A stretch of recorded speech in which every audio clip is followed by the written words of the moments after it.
হাতে নদীর বাঁধের ধারের জঙ্গলে আগুন লাগার ঘটনায় চাঞ্চল্য ছড়ালো বালুরঘাটে। রবিবার সন্ধ্যায় শহরের উত্তর চকভবানী এলাকার ঘটনা। খবর পেয়ে ঘটনাস্থলে যায় দমকলের একটি ইঞ্জিন।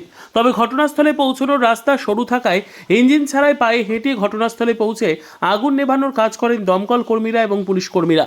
বালতি করে জল এনে আগুন নেভান পুলিশ ও দমকল কর্মীরা। আত্রেই বাঁধের পাশে এই আগুন লাগার ঘটনা যথাসময়ে স্থানীয়রা আগুন দেখতে পায়, যার কারণে বড়সড় দুর্ঘটনা ঘটেনি। তা না হলে জনঘনবসতিপূর্ণ এলাকা হওয়ায় বড় ধরনের বিপদ ঘটত। স্থানীয়দের অভিযোগ, এই বাঁধের রাস্তায় সন্ধে হতেই বহিরাগত নেশাখোরদের সমাগম বাড়ে, যারা এই এলাকার কেউ নয়। সেখান থেকে এই অগ্নিসংযোগের মতো ঘটনা ঘটেছে বলে প্রাথমিক অনুমান স্থানীয়দের। পুরো ঘটনা খতিয়ে দেখছে বালুরঘাট থানার পুলিশ ও দমকল কর্মীরা। কি দেখলেন? 5টার সময় এই বাদ দিয়ে ঘুরতে আসি আর কি, ওই দিকটাই যাই আর কি, তখন দেখছি আগুন জ্বলছে।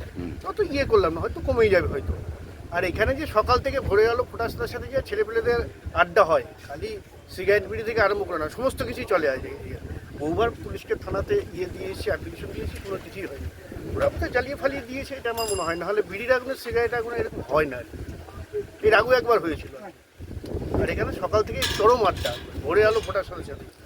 মনে করছেন যে কেউ জঙ্গলের মধ্যে আগুন জ্বালিয়ে দিতে পারে? হ্যাঁ হ্যাঁ, আপাতত এখন পরিস্থিতি কি আছে? এখন নিয়ন্ত্রণ।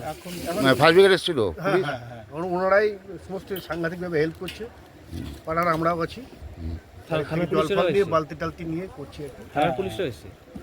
তো আজকে তো পুলিশ এসছে, আজকে কি জানাবেন যে এখানে যাতে এই রাতে করে আড্ডাটা বন্ধ হয়? এর আগে বহুবার জানানো হয়েছে, হ্যাঁ, কোনো রকম কোনো কিছু হয়নি, বহুবার জানিয়েছি।